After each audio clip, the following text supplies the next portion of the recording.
It's Grand Viper Treatment Records.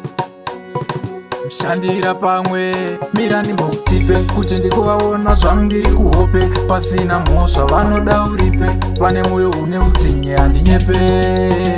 wanoita kunge wanopfuya miramba mazizi mapere nyoka nemakamba kana usiri uroi chete vakaromba dzira nemumunda mako wanofamba wanoita kunge wanopfuya miramba mazizi mapere nyoka nemakamba kana usiri uroi chete vakaromba dzira nemumunda mako wanofamba hazvidi kumanikidza munhu nyama haufe wakamufadza kunyangwe Jesu akavabvunza kuti uchandiramba richikururudza mere ndichikwama ndichiridza ndipo pavanoda vachipururudza ngoro yemutoro ndichidhonza vanoisa umwe vachitsikiridza nzira nemudondo ndichifufurudza ziya rangu rese richichururudza izvi ndizvo zvinovafadza vanofunga kuti nini vachandinyudza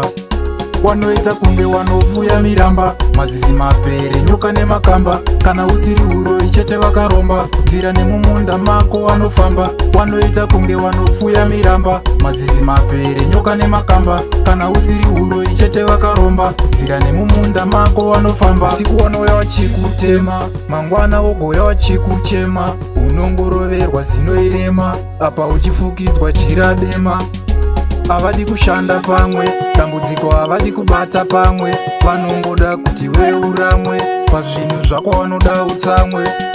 wanoita kunge wanopfuya miramba mazizi mapere nyoka nemakamba kana usiri uroi chete vakaromba nzira nemumunda mako wanofamba wanoita kunge wanopfuya miramba mazizi mapere nyoka nemakamba kana usiri uroi chete vakaromba nzira nemumunda mako wanofamba hazvidi kumanikidza munhu nyama haufe wakamufadza kunyangwe Jesu akavabvunza kuti uchandiramba richikururudza mere ndichikwama ndichiridza ndipo pavanoda vachipururudza ngoro yemutoro ndichidhonza vanoisa umwe vachitsikiridza nzira nemudondo ndichifufurudza ziya rangu rese richichururudza izvi ndizvo zvinovafadza vanofunga kuti nini vachandinyudza